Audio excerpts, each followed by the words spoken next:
Hello everyone, I'm Anthropomantic Fiend, and welcome to Flights of Fancy. This is a video series that I have not done since December of 2020, maybe? November or December of 2020, I think. It has been a good long while since I have done one of these videos, and I have only done one of these videos. I decided a while back that I wanted to do a series of videos just generally talking about fantasy stuff.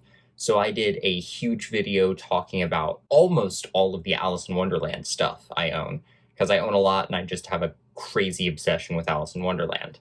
So I will probably be linking that video in the cards up there somewhere for you to check out. But not too long ago, back in the beginning of May, I got this little box set of fantasy adventure movies, and I was like, hey, it's 50 cents. What could possibly go wrong? What I did not notice is that it is from Hallmark Entertainment. So I don't know what that says about the quality of these movies, but based on the one I'm reviewing today, we're in for a fun ride, because much like I've done with many a cheap horror box set, I am going to be reviewing all of these movies and then doing a ranking of them. Starting, of course, with this little guy right here. Today I am reviewing The Curse of King Tut's Tomb. This is a movie that came out in 2005. It was directed by Russell Mulcahy, if I am pronouncing that at all correctly, who also directed Highlander, Resident Evil Extinction, and dipped his toes into the Brendan Fraser Mummy franchise with The Scorpion King 2. This film stars Casper Van Dien, who is in Starship Troopers, Sleepy Hollow, and Alita Battle Angel, Leonor Varela, who is in Blade 2, Cleopatra, and Odd Thomas, Jonathan Hyde, who is in Jumanji, Anaconda, and the Brendan Fraser Mummy movie, and it stars Nikita Anand, who was in Gandhi to Hitler, Secret Superstar, and Street Dancer 3D. I'm gonna just read the plot synopsis off the back of this box. The search for King Tut's tomb becomes a life and death struggle for two archaeologists. One who wants to protect the tomb's amazing powers, and one who wants to use them to control the world. And yeah, that's basically the movie. You've got a protagonist who's kind of this conspiracy theorist, basically bargain bin Indiana Jones, who used to teach at this university and published a bunch of books, but he has all of these wild theories about magic existing that nobody believes, and he is going up against this organization called the Hellfire Council that literally just wants to rule the world and create a huge apocalypse in order to rule the world. They are the most stereotypical bad guys in the world, and I kind of love them. But in the process, he teams up with a bunch of different people in order to stop the Hellfire Council from ruling the world. And it makes a huge mess of Egyptian mythology in the process. So the score for this film was done by Nathan First, who also did the scores for the movie Grendel, the second and third Lake Placid movies, and did a bunch of the Bionicle movies. And those are toys I have not thought about in a very long time and didn't think I would be thinking about today. And the score uses very stereotypically Egyptian sounding stuff. I do not know if it's accurately drawing whatsoever from Egyptian music or just doing the same thing that, Mario games do when they decide to go to the desert world. But I think it sounds very cool. It's also just very traditionally orchestral sounding movie score that's probably just actually using a lot of samples. But I think it sounds cool, and I would like to look more into actual Egyptian music to know if it is whatsoever accurate to any sounds in Egyptian music, and if most scores that are trying to sound stereotypically Egyptian actually bear any resemblance to real Egyptian music. But I like this score. The effects are bad. They're really bad. Like right off the bat, we've got a big prologue with Tutankhamun facing off against these evil demons, including the extremely evil god Set, and they're just these little winged guys rendered in awful looking CGI, and set is just this big, clumsy-looking, horribly non-textured, it's just bad, low-budget CG. And if they had gone with something practical on this, it probably still wouldn't have looked realistic, but it would not have looked as completely just thrown in the way this CG does. Like, at least with something there on set, it wouldn't look like they were just punching air and they had put in a CG monster afterwards. But there is something kind of homey and charming about the bad CGI, but that does not change the fact that it is bad CGI. And overall, the plot of this thing is very much a stereotypical Indiana Jones meets the Mummy plot, and it is probably a horrible appropriation of a lot of Egyptian culture, but it was very much the cheesy fun I was looking for. I like the concept of the Hellfire Council a lot because there's no nuance to them at all, but they are just a bunch of old white men that rule the world and are able to pull all these strings to put our friends, Daniel, who's the main character, out of a job. He's the conspiracy theorist, but he is kind of right in that there are a bunch of just old white men that rule everything and are able to pull strings to make things fall apart and want to rule the world and ruin everyone else's lives. So I appreciated that aspect. I also just love the way the Hellfire Council is presented, because they just have this big room, which is like when they're not going on missions, and by they, I mean Sinclair, who's the main like bad guy on the go out and doing stuff. Every other member of the council is only ever seen in this room with these big chairs with these cool looking horns on them and a bunch of candles everywhere. And they're just stereotypical plotting bad guys. And they're super pompous, and I love them. They are run by the one and only Michael McDowell, which I thought was cool as well. He doesn't ever leave his chair in the movie, but he is in the movie. And the beginning of the movie just feels like so much forced exposition. It's just literally Sinclair barging into this classroom and teaching a class to explain all of this excavation he has done and or is planning to do to get to King Tut's tomb. And we have prior seen Daniel teaching a class to basically illustrate the same thing.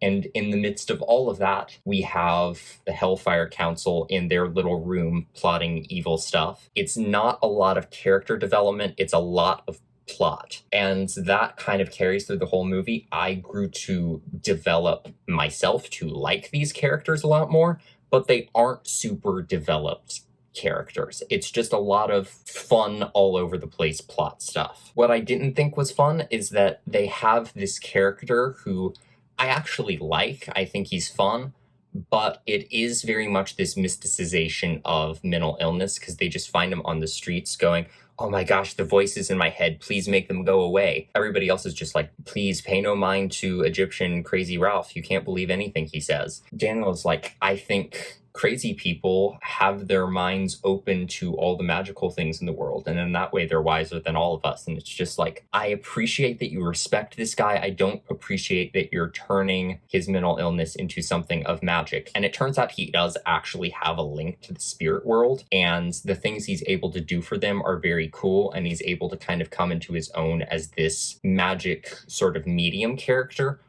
But the fact that they do that through him being mentally ill, even though later on they're like, "Oh, he's actually not a madman, he's literally just a medium," it was kind of iffy for me. There's a lot of bad one-liners in this movie as well. For example, Sinclair tries to dismiss Daniel's ideas about magic as what he calls pharaoh tales, which is one of the worst puns I've heard in my entire life. There's a part where they're going through a tomb and one of Daniel's assistants literally just picks up a skull and goes, "What's a nice skull like you doing in a place like this?" And it's just like, what are you guys doing with this dialogue? Come on. They can't even do a knock-knock joke. Like, they do this part where they're finally going into Tutankhamun's tomb, and they're just kind of going to themselves, "Knock, knock, who's there?" "Tutankhamun." "Tutankhamun who?"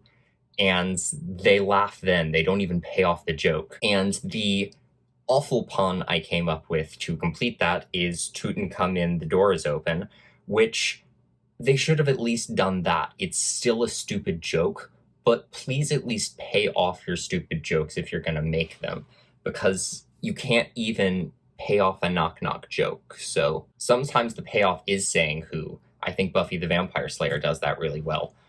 But in this case, it was just them goofing off and doing a joke, and they didn't even finish the joke. It just doesn't work. There are, however, bits of dialogue that I thought were really fun. For example, when they are digging at the excavation site, they being Daniel and his ragtag group of makeshift archaeologists, he goes to one of his friends. "I'll bet you a beer I can dig a hole 6 feet deep faster than you." To which his friend responds, "You can't manipulate us that easy."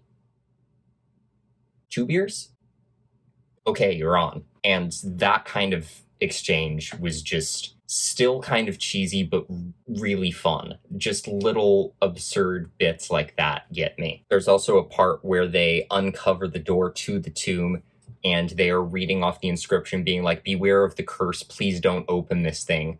And they are just overcome with joy and start giggling to themselves and jumping up and down, and their delight at having found it is adorable, and the fact that they're doing that while reading the curse makes it really funny. There are a lot of chase and action sequences in this movie, which I should mention is actually a mini-series, because it's like 2 hours and 50 minutes long, and it's in 2 parts, but I watched it like it's a movie, so just bear with me. But yes, it has some cheesy but fun action chase sequences. The choreography in those is pretty decent, although you can very much tell that it is choreographed. One plot thread that I didn't think worked as well was there are moments where our possessed medium friend will be going through his possession again, and he will touch Daniel, and Daniel will have a bunch of flashes of scenes that haven't happened yet in the movie. And when that happens, you're just like, okay, it doesn't seem like you're trying to convey anything except that these are things that are going to happen later. So what are you doing here?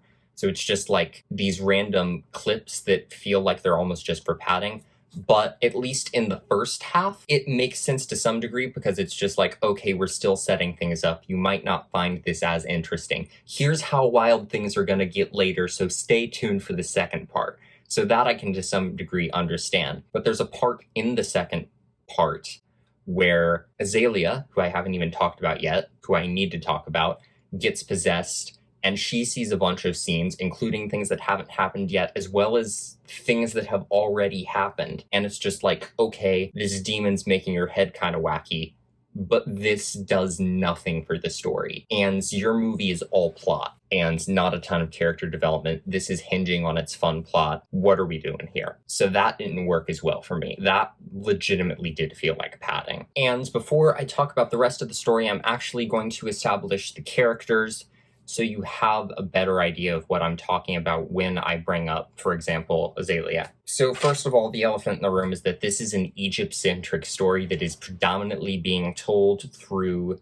a bunch of white male grave robbers, namely Daniel and Sinclair. They are the main rivals of this movie. What I do appreciate is the character of Azalea, who is super smart. She takes no shit from anyone. She's not white. She's this female Egyptologist who is super preoccupied with historical accuracy and is constantly ribbing Daniel, and she is just an absolute badass in her own way, and I love her. She does get regulated to love interest at some point, and it feels like this just very cheesy romance that you can see coming a mile away. This is a Hallmark movie, after all, but I don't hate it. It's kind of cute. It just doesn't really mean anything to me, and I feel like doing that kind of would regulate her in some people's eyes to the girlfriend character, which I don't see her as at all. I don't think they could have even done this archaeological dig without her. Honestly, she probably could have done it on her own, given enough time. But I do just love her as a character, and I'm glad she's there to kind of mix things up between haughty villain guy and bargain bin Indiana Jones, because that's very much who Daniel is. He's got this little bit more of a conspiracy theorist angle. He's a little bit more scholarly in his way, but he is right down to the hat and the overall look. he is straight up just stereotypical adventure movie protagonist, very much in the mold of Indiana Jones, but not quite as distinctive. And he's also just kind of a piece of shit, because he will do things that I think are kind of undermining the status quo. He steals this scroll by pretending to be drunk while gambling in a scene that is kind of logistically but is fun. But he also hires a bunch of native Egyptian workers, and his friends are like, how'd you get them to work for free? And he's like, oh, they don't know they're working for free. That's how. And it's just like, oh, so you're just a piece of shit. Granted, that does get undermined very quickly when they overhear him saying that and immediately revolt against him, and he's just like, I gotta get out of here. But he's not the greatest guy. He does, to some extent, redeem himself later, but mostly they just don't address that. And he's a fun character, but he's not a good person or really that well developed. Still, fun performance. Sinclair, on the other hand, I love Sinclair because the whole Hellfire Council are these stereotypical bad guys, but he's the one doing all the legwork and he's out there doing stuff. And this guy delivers this amazing performance with not a lot to go on, because Sinclair's dialogue is just stereotypical bad guy dialogue, but he's able to go from very playful to just pure, cold, clinical evil in 2 seconds, and kind of show that his playfulness is just a veneer for this absolute nothingness behind his eyes, and it's great. But you can also tell that he's just having a ball playing this over-the-top villain. He also sings to himself, which is an aspect I liked, because he'll be, for example, torturing Daniel and will, just be going boom, boom, boom, boom, boom to himself as he's doing it, and preparing to do some absolutely fucked up stuff. Or he'll be casting a spell on someone to make them kill themselves in front of him in his living room while he's just sitting there lying back and kind of singing to himself. And it is just this little touch that I thought was fantastic. And there's also just a scene where he is talking to kind of his right-hand man character and just very lovingly describing how demonic possession works and being like, people think it is the evil that comes without and then seeps within you, but in fact it is the evil within you that the demon taps into and brings out your worst instincts. And he's just describing it as the most lovely thing in the world, and then he demonstrates it on someone in front of this guy while he's just kind of smiling blissfully. And it's just this great villain character, a totally stereotypical villain character, but in all the ways that I love. And there is a point at which someone tells Daniel, your obsession with Sinclair is transparent. And it's just like, obviously, they're just huge, horrible rivals in the most classic sense. But it made me want to see a movie done in this style that's very much like the Indiana Jones, the Mummy style thing, where you've got the super evil head of this evil organization and this kind of spunky underdog hero in this, very classic scenario, both trying to find the same artifact, but it becomes an enemies to lovers arc. Because there's definitely things that have been done similarly, but I want to see it done specifically in this format because I think it would be fun. Daniel has 2 assistants that he's kind of hired on because they're just kind of in the streets getting drunk and not really getting paid by anyone. And they're fun for who they are, but who they are is just kind of people who are there. They don't really have any distinctive character traits. They're just 2 guys. There is a badly dubbed, at least in one scene, dancing lady who's kind of reduced to this sex object in a scene. And I think she's supposed to be the same character as this girl we see as working as a double agent for Sinclair. And I really like her because she's very much playing both sides to get whatever she wants, but it does feel like they're just kind of sexualizing her for her own sake. And I swear in that first scene, she is not speaking the dialogue that's coming out of her mouth. I absolutely love, I forget his name, but I'm just calling him Chaotic Dynamite Man, because he's just this guy that they pick out of a lineup of prisoners who they're going to hire to be part of this dig, and they're just like, you want this guy? He just blows up stuff with dynamite. And he sees himself as an artist, so he names his explosions. And so in random scenes where they're just like, okay, we need to do this sort of gradual excavation of this area in order to get into the tomb very carefully. And everybody's like, but that will take weeks. And this guy's just like, I can give it to you in 5 seconds. And before anybody can tell him no, he just runs in with a stick of dynamite and puts it down. And everybody's like, oh, geez, take cover. And he actually does very well with the dynamite. And he is somehow able to just make that work for him very well and make these explosions that are very neat. He's just this guy who will be like, hey, nobody asked me, but we could solve this problem with dynamite. And then he proceeds to, most of the time, perfectly solve the problem with dynamite. And I love that. And then he will name the explosion. He names one of them Rhapsody in Green because it was used to destroy this one green tablet, or to attempt to destroy it. And overall, going back to that lineup of workers, I don't know what Daniel's method was for choosing them, because he's just like, bring them out. He looks at them and he's just like, him, and him. And Dynamite Man comes out and it's like, you also want me. And he's just like, okay, I'll take Dynamite Man.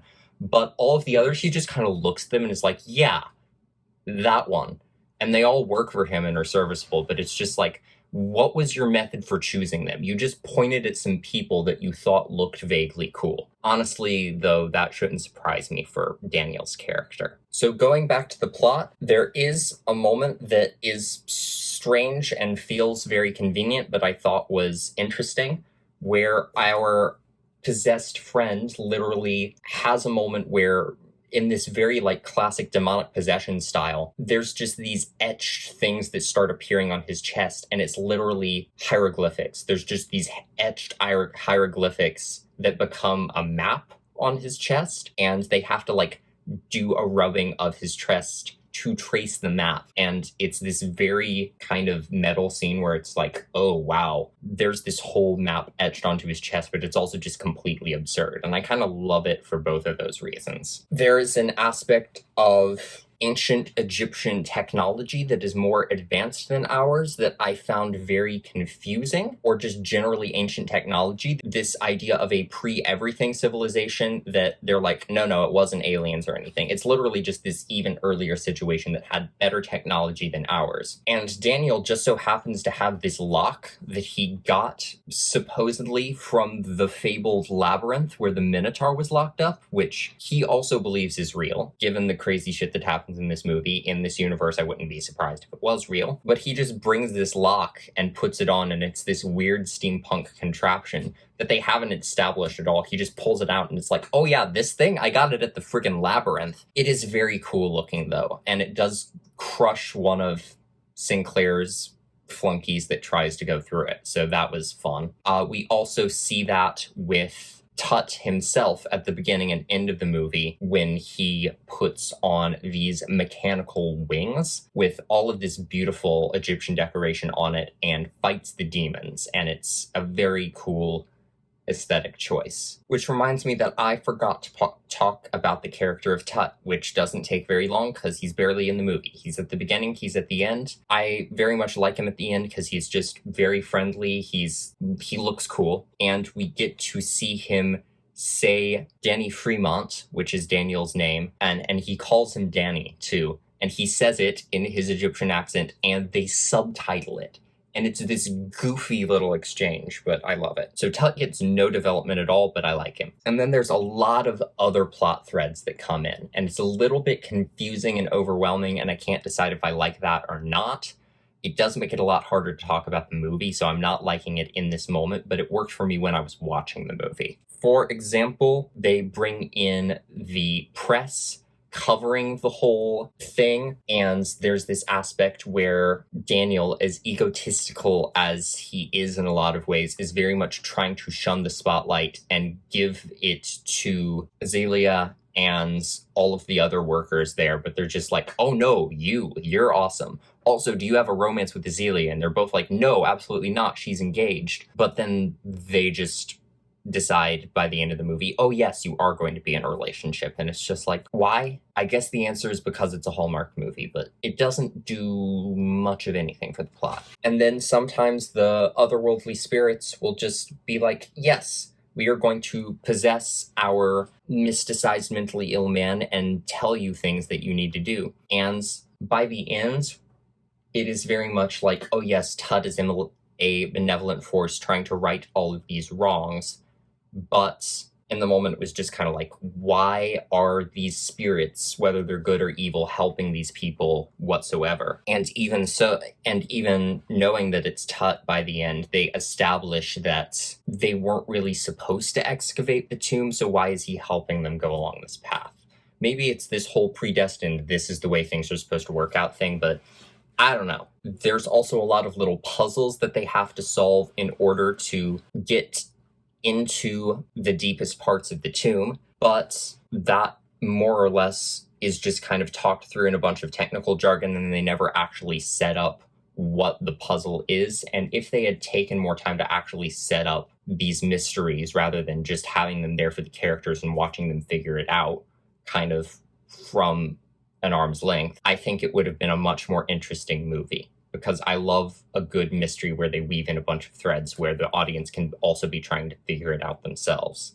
And then the Egyptian government gets involved, which I thought was a decent conflict creator because Azalea's then fiance is part of the Egyptian government, so that kind of drives a wedge between her and Daniel and creates this weird little conflicty love triangle thing. But then beyond that, they don't do much of anything with getting them involved. The dig just kind of goes according to plan, just under the Egyptian government, and then it's just like, oh shit, apocalypse. Everybody has to deal with this now. And then there's some very messed up scenes where Sinclair captures Daniel and has this weird water torture thing that he does with him that was very stereotypical, make you confess in the best way possible. And then there's a scene where he prepares to mummify Daniel alive, and he has this nasty looking contraption that he's prepared to pull his brain out through his nose with. And it's this very fucked up setup of, oh God,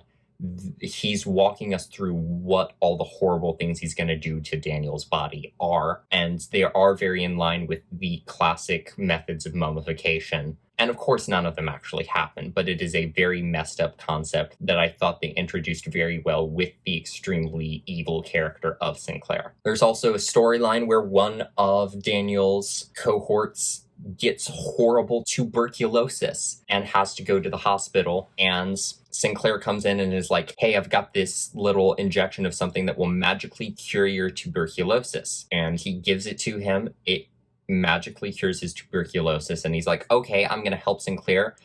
You should go that way. Where's my reward? And then there is a long chase scene with a lot of slow-mo, the payoff of which is Sinclair killing him. So it's just like, did we need any of that in the movie, in fact? And besides, if we did need it in the movie, why, Sinclair, would you give him a tuberculosis cure if you were just going to kill him? Yeah, it just doesn't work. It's just like they do all of that just to have him say, yes, you should go that way, and to have a long slow-mo chase scene that has a decently sinister payoff with Sinclair just standing there choking him, and a lot of great shots of Sinclair looking imposing, but it very much feels like padding. I mentioned a scene where Sinclair makes someone kill himself in his little drawing room, and that scene is the one where the Hellfire Council is like, this guy's getting out of hand, we're just going to kill him off and take all of these artifacts for ourselves so we can do the demon summoning and rule the world ourselves. And they send in this assassin, and without even looking up, Sinclair's just like, oh, hi, Jerry, who's hiding there behind the curtain. You pointing that gun at me? Do your best shot, I dare you. The voices inside your head are actually going to tell you to kill yourself, though. And he just kind of sits there, and we hear this guy frantically trying to talk himself out of shooting himself, trying to talk his hand out of shooting him, and it just holds on Sinclair, and then there's a blood splatter that covers his face, and he says something to the effect of, oh, I'm going to have to get this washed again. And I knew exactly how that scene was going to play out as soon as he said, oh, yeah, by the way, those voices in your head are giving you some mighty self-destructive thoughts, aren't they? But it was just played so well by that actor that it was very messed up, but I appreciated the hell out of it. And then in the last 30 minutes of this thing, just all the demon-y shit hits the fan. And there's a wild scene where everybody in a room just suddenly gets possessed, and we go inside Daniel's head, and he sees a version of Azalea, who is actually a demon with a long tongue that wraps around him, and then he fights an invisible demon in his head for a while, because it looks like they just forgot to put in the CG monster that he was supposed to be fighting against, and he's just punching stuff, and they were just like, oh, he's fighting a demon in his head. It's fine. We don't have to add anything in here. But it just looks like he's pretending to punch something and then drag himself around the room, as opposed to an invisible entity dragging him around the room. And it looks very goofy. And then the whole ending where all the groups go deep into the tomb has a lot of Indiana Jones style traps, plus a giant snake that does absolutely nothing except eat chaotic dynamite man and then proceed to get his head blown up. And once again, very bad CG. And of course, there's a bunch of other like henchmen on both sides, just all being destroyed by the collateral damage of random traps and other things. And then they ultimately like descend into actual hell, or at least the Egyptian underworld, and they're just like, oh yes, this is the underworld that every culture talks about. And it's just like, actually this just looks like Egypt with a purple sky and a bunch of meteors falling, but whatever, dude. And I do love a good journey into the underworld, even if it is an underworld that just looks like Egypt with a purple sky and a bunch of meteors falling. And then there's kind of a mediocre battle between Sets, the shitty CG demon, and our amazing guy, Tut, with his wings and his magical fireball powers. And then everything gets reset to the way it should be. And that's a cute little sequence where everything's been reset. They've never actually found the tomb, and they're just going around talking to like different people who have no recollection of going on this. Dynamite Man is now actually a successful artist who doesn't have to name his explosions like they're art pieces, because he's just making art pieces, but he's just like, oh, this one that I'm painting that you don't get to see on my easel, this is going to be my masterpiece. It's going to be dynamite, which is eye-roll worthy, but I went with it. And a bunch of other people are much better off. And then we discover that Azalea's fiance is now married to someone else and has kids, which is a very convenient way of putting things in the world where all is as it should have been, and just being like, oh, yep, that love triangle, yep, we're done, bye. And it does also explain the actual discovery of Tut's tomb, because I was just like, this is not who Tutankhamun was historically. This is not how the discovery of his tomb went down. What is this story? But then they're just like, oh, yep, world reset. Here's the actual person who discovers it, and here's the cover story we're giving you for the real history of Tutankhamun, the winged demon war hero, which turns out to just be the actual history. Azalea, the stickler for historical accuracy, is saying the actual King Tut story to a bunch of people at the museum and being like, I hate having to lie to people.